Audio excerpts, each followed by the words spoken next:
आज उनके बेटे, आज उनके दामाद, आज उनके शागिर्द बंबई, महाराष्ट्र, गुजरात बड़े बड़े जलसों में जाते हैं, लेकिन वो महफिल मिलाद में जाकर, बिनौतपुर की सरजमीन गवाह है, गरबेली की सरजमीन गवाह है, ढेरवा, बंदेवार, सूरिया, जितने भी इलाके के गांव, हर गांव में तीजा की महफिल में, चहर्रम की महफिल में, 40वीं की महफिल में, छोटी छोटी महफिलों में जा जाकर जो उन्होंने मसलक के आला हजरत का काम किया है। वरना इतने दुश्मन थे मसलक के आला हजरत के, नजदी अलग, वहाबी अलग, देवबंदी अलग, कादियानी अलग, नेचरी अलग, साहब और वो जमात इस्लामी अलग, इतनी सारी, और फिर जाहिल पीर अलग, और हासिदों की एक तादाद थी। यानी उनका इल्मी कद इतना ऊंचा था, मुफ्ती साहब किबला का पूरे सीमांचल में उनके कद के सिर्फ 2-3-4 आलिम थे। ख्वाजा मुजफ्फर साहब, मुफ्ती मतीउर रहमान साहब आज मौजूद हैं, गुलाम मुस्तफा अशरफी साहब, ये 5-6 लोग थे जो उनके टक्कर के आलिम थे इतनी बड़ी आबादी में। और जो कम पढ़े लिखे मौलवी थे वो उनसे चिढ़ते थे, चूंकि वो हक बोलते थे। वो जहां भी जाते वो समझौता नहीं करते थे साहब सुले कुल्लियों से, वहाबियों नजदियों से, हमेशा हक बोलते रहे। तो जो लोग कम पढ़े लिखे लोग थे वो उनकी इज्जत से चिढ़ते थे। तो इन चिढ़ने वालों हासिदों के बीच में, वहाबी नजदी के बीच में, और साहब अपने जो सुन्नी हासिद हैं उनके बीच में मुसीबतें झेलकर, गालियां सुनकर, छोटी छोटी महफिलों में जाकर, मामूली तनख्वाह पे सब्र और कनात करके इसी झोपड़ी में रहकर आज जो काम किया है पूरे इलाके में, जहां जहां मसलक के आला हजरत का आज डंका बज रहा है, एहसान इसी आला हजरत के मुजाहिद का है, जिसकी वजह से सुन्नियत का चराग इस इलाके में आज रोशन नजर आ रहा है। अल्हम्दुलिल्लाह उनकी औलाद ने भी सोचा कि इस मदरसे को मैं जिंदा रखूं। मुफ्ती साहब किबला की मोहब्बत का एक ही सबसे बड़ा कर्ज चुकाने का तरीका है कि अगर ये मदरसा मजबूत हो गया, ये मदरसा चारों तरफ से तामीरी एतबार से मजबूत हुआ, फिर वही दौर वापस आ गया, यानी 100, 200, 300 बच्चे यहाँ पढ़ने लगे। मुफ्ती साहब किबला की कब्र पे आप जाके 50,000 की चादर चढ़ा दें, वहां जाके 50 करोड़ का गुंबद बना दें, वहां साहब हीरे जवाहिरात लगा दें, उससे उनकी कब्र में रूह खुश नहीं होगी जितनी खुशी उनके इस मिशन को पाए तकमील तक पहुंचाने के बाद मिलेगी। इसलिए उनके बाल बच्चे भी इस बात पे ज्यादा जोर दें कि जो उनका लगाया हुआ चमन है मुरझाने नहीं पाए, यानी तालीमी तौर पर इदारा मजबूत हो। उन्होंने नमाजों की पाबंदी करके मरते दम तक नमाजों की पाबंदी की, और फिर मसलक के आला हजरत का झंडा हाथ में रखा। आज उसी का फैज है कि आज उनके शागिर्द मुख्तलिफ मस्जिदों में, मदरसों में, स्कूलों में, कॉलेजेस में, पूरे इलाके में फैल कर मसलक के आला का पैगाम पहुंचा रहे हैं। उन्होंने तो एक 4 औलाद दी है, और जो मसलक के आला हजरत झंडा उठा के जाती जेब से उन्होंने यहाँ तक शानदार काम उन्होंने करवाया। आप सोच लें कि आप किस तरह की औलाद समाज को छोड़ के जा रहे हैं। नमाजों की पाबंदी, नमाजों में दुआ, हमारी माँ बहन बेटियां पाबंदी से नमाज पढ़ें, और हर नमाज के बाद यही दुआ करें कि या अल्लाह मुझे नेक और सालेह औलाद अता फरमा, मुझे नेक औलाद अता फरमा। इनकी दुआएं रंग लाएगी। सलाहुद्दीन अय्यूबी की दुआ उनकी माँ की दुआ रंग लाई। फातिमा ज़हरा रज़ी अल्लाह ताला अन्हा दिन भर काम काज करती थी, शौहर का कपड़ा धोती थी, बेटे हसनैन करीमैन की परवरिश करती थी, नमाज पंजगाना पाबंदी से पढ़ती थी, और रात जब होती तो नफल नमाज के लिए खड़ी होती तो एक ही सजदे में सुबह हो जाती थी। उन्होंने एक ऐसी औलाद दुनिया को दिया कि आज पूरी दुनिया में जहां भी इस्लाम का गुलशन हरा है, ये इमाम हुसैन और उनके कुंबे की कुर्बानी का नतीजा है। जब माँ हो फातिमा जैसी, अब बाप हो अली जैसा, तो बेटा हसन और हुसैन जैसा पैदा होता है।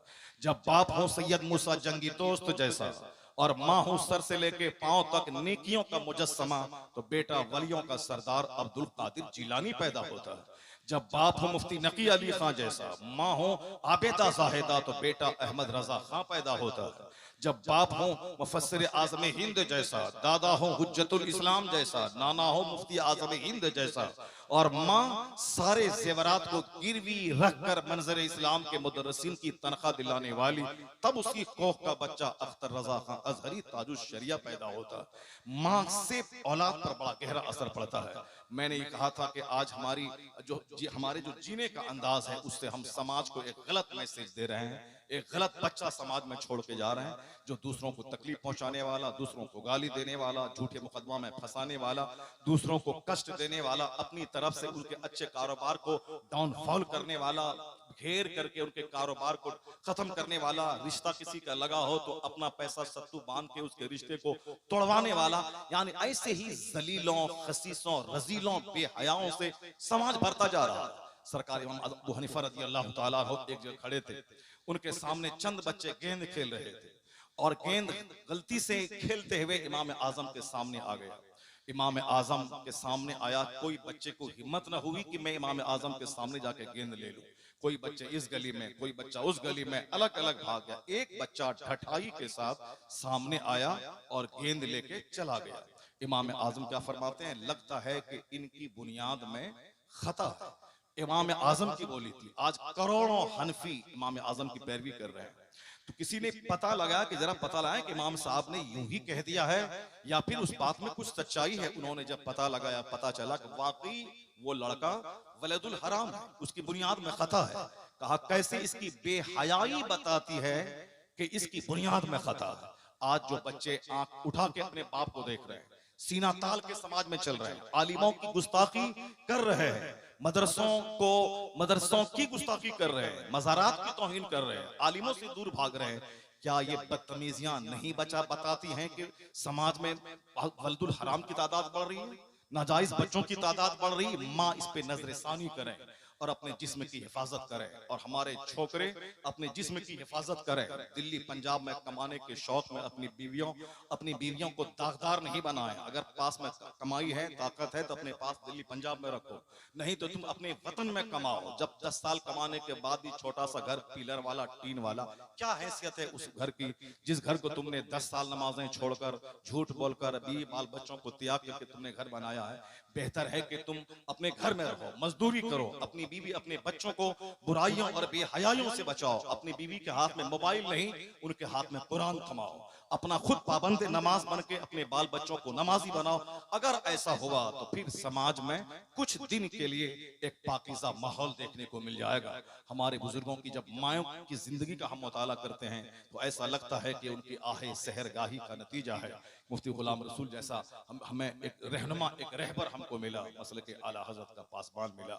जब ताजुल शरिया की जिंदगी को पढ़ते हैं तब लगता है कि उनका, उनकी बीवी का, उन लोगों की दुआओं का नतीजा है कि आज कायदे अहले सुन्नत जैसा रहनुमा हमको मिला। जब आला हजरत की माँ, उनके बाप की जिंदगी पढ़ते हैं तब लगता है कि आला हजरत जैसा रहनुमा मुझको मिला। जब मैं सैयदा फातिमा मौला अली जो मजदूरी करते थे, दूसरों के कुएं से पानी उसके खेत में पटाते थे, और जो फातह खैबर हैं, शेरे खुदा हैं, जो खलीफतुल मुस्लिमीन हैं, दामाद मुस्तफ़ा हैं, जन्नती अधेड़ मर्दों के सरदार हैं, उसके बावजूद हलाल खाने के लिए यहूदी के कुएं से पानी निकाल के उसके खेत में पटाना, फिर वहां से चंद दिरहम से अपने बाल बच्चों को पालना, और फिर दिन रात भर इबादत और दिन में जिहाद करना, तब उनके बच्चे करोड़ों के लिए आइडियल होते हैं, करोड़ों के लिए मॉडल बनते हैं। आज हसनैन करीमैन मॉडल हैं सारी दुनिया के लिए। अभी मोदी जी ने क्या कहा, हुसैन और न्याय के खिलाफ न्याय की जंग लड़ी है उसने। आज नीतीश कुमार जी ने क्या कहा कि हम हुसैन, हम मुसीबतों के बीच में घिर के भी सच्चाई का दामन थामने वाले योद्धा का नाम। जो बाइडन अमेरिका के जो प्रेसिडेंट है, उसने क्या कहा कि हुसैन की जिंदगी से नूर और प्रकाश मिलता है, हमें जीने का हौसला मिलता है। यानी अपने बेगाने सारी दुनिया में हसनैन करीमैन का जो चर्चा है, कोई कहता है ये मुसलमानों के हुसैन है, एक दानिश्वर ने कहा नहीं नहीं, he was the greatest martyr of mankind, वो तो मानवता के हुसैन है, इंसानियत के हुसैन है, इंसानी दुनिया के शहीद आजम है। आज अगर कहीं भी वक्त के नेता के खिलाफ, हाकिम के खिलाफ, जालिम के खिलाफ, समाज के गलत करने वाले चौधरी के खिलाफ अगर कोई बगैर आगे पीछे की परवाह किए हुए हक अगर बोलता है तो जबान उसकी है, ये हौसला हुसैन आजम का अता किया हुआ है। कहीं भी दुनिया में कोई भी हक बोले, इमाम हुसैन की रूहानियत काम करती है। इतना बड़ा योद्धा, इतना बड़ा शहीद आजम किसने दिया? वही जिनका बाप इतना लाजवाब कि दुनिया उनके सामने आई थी, सज धज कर कहती थी मुझे कबूल कर लीजिए।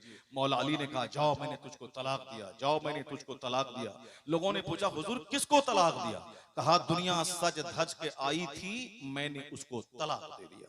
सारी जिंदगी जौ की रोटी पे गुजर बसर किया। 3-3 दिन का फाका घर में था, मगर दरवाजे पे मिस्कीन, कैदी, यतीम की आवाज पे सारी रोटियां उठा के दे दी गई और 3 दिन तक घर में फाके का आलम रहा। मुसीबतें आदमी को स्ट्रॉन्ग करती हैं, मुसीबतें रुसवा करने के लिए नहीं आती। बीमारियां आदमी को हौसला देती है, छप्पर के घास में ईमान की पुख्तगी रहती है। जब से मैंने एसी में रहना, फैन चलाना, पुख्ता घर बनाना और दुनिया के ऐश में हम पड़ गए, उसकी खातिर चाहे नमाज छूटे, रोजा छूटे, हज में ताखीर हो, ज़कात नहीं दें, मगर हमको ऐश चाहिए, तब से मेरी दुनिया खराब हो गई। यानी मेरी सेहत गई, मेरी औलाद गई, मेरी बीवी गई, मेरा समाज गया, दुनिया गई, आखिरत भी गई। अभी कुछ दिन पहले नागपुर में एक अरबपति अपनी बीवी, अपने बेटे के साथ कार में निकला और बाहर जाके कार के दरवाजे को लॉक करके छोटी बोतल में पेट्रोल ले गया था, उसको छिड़का, कार में आग लगा दी, मर गए। वो अरबपति था, क्यों? इसलिए कि कर्ज पे कर्ज बढ़ता चला गया। वो अपने स्टेटस को डाउन नहीं होने दिया। समाज वाला क्या समझेगा कि साहब गरीब हो गया, कारोबार इसका डाउन हो गया। कर्ज, बैंक का कर्जा, दूसरों के हाथ का कर्जा, इतना कर्जदार हो गया कि अब अपने बाल बच्चों समेत अपनी कहानी खत्म करने पर मजबूर हो गया। उन्होंने कार में आग लगा दी, खुद मरा, बीवी मरी, बच्चे मरे। इसी बिहार की राजधानी पटना में अरबों में खेलने वाला अपने हाथ से अपनी बीवी, अपनी बेटी, अपने खूबसूरत बेटे सबको शूट कर दी। आप कहते हैं कि पैसा मिल जाएगा तो सुकून मिलेगा, चैन मिलेगा? नहीं मिलेगा। सुकून कहाँ है? इन फकीरों से पूछिए जिन्होंने 40 साल इस झोपड़ी में गुजार दी, जिन्होंने 40 साल इसी माहौल में, जहां लेटरिन रूम सही नहीं था, जहां पेशाब करने के लिए सही ढंग से लकड़ी का घर मुयसर नहीं था, पानी पीने के लिए वो आयरन वाला पानी। मेरे जैसा करोड़ों मौलवी यहाँ तो कभी नहीं रहेगा, जहां का कपड़ा यहाँ के लाल पानी में धोते धोते साहब आयरन वाले पानी में कपड़ा लाल हो जाए, जहां पानी पियो तो साहब कब्ज की ऐसा कब्ज का हमला हो कि साहब कायदे से सेहत नहीं मिल सके। मगर एक दो 4 दिन नहीं, 40 साल का एक लंबा पीरियड आपने इसी आयरन वाले पानी में, इसी झोपड़ी में गुजारा। तो आज इलाके के मौलियों को चिढ़ना नहीं चाहिए, हसद नहीं करना चाहिए, और फिर ये नहीं बोलना चाहिए कि छोटी सी झोपड़ी में सारी जिंदगी आपने गुजार दी। जो इनसे बहुत ज्यादा इल्म में कम थे, वो बिहार छोड़ के बाहर गए तो आज उनके पास गाड़ियां हैं, ट्रैक्टर है, मकान है, जमीन है, सब कुछ है। ये भी चाहते तो बंबई चले जाते, शेखुल हदीस बनते, और आज उनके घर पे जो बच्चों ने महल बनाया, ये महल वो खुद अपने जमाने में बना लेते, और फिर वहां रह करके चाहते बहुत सारी जमीन कटिहार शहर में। आज वो पहले सस्ते दाम में जब 1000 रुपए कट्ठा जमीन मिलती थी, 500 रुपए कट्ठा जमीन मिलती थी, बहुत सारी जमीन ले लेते। आज अरबों की प्रॉपर्टी बाल बच्चों के पास होती, मगर आज बाल बच्चों के पास अरबों की प्रॉपर्टी नहीं है। मगर अल्हम्दुलिल्लाह जो काम वो करते रहे यहाँ बैठकर, वो नेमत ईमान की दौलत, इस्लाम की दौलत, उनके बाल बच्चों के पास वो इस्लाम की दौलत है, उनके पड़ोसियों के पास वो मसलके हक, मसलके अहले सुन्नत की दौलत है। इन्होंने एहसान किया है, मोहसिन है, हमारे पूरे इलाके के मोहसिन है, पूरे सीमांचल के मोहसिन है। आज हम लोग तो खेती काट के खा रहे हैं।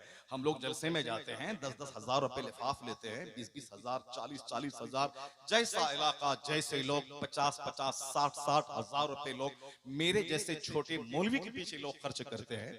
इन हम से तो करोड़ गुना इल्मी कद इनका ऊंचा था। एहसान इनका है कि इस झोपड़ी में रहकर उन्होंने नौजवान आलिमों की एक टीम तैयार की है। इस झोपड़ी में रहकर चूड़ा पूरी खाकर, इस आयरन वाले पानी को पीकर उन्हें मदरसे को जिंदगी दी है। आज अगर मदरसे को फरोख्त करें, कई करोड़ रुपए इस जमीन की कीमत है।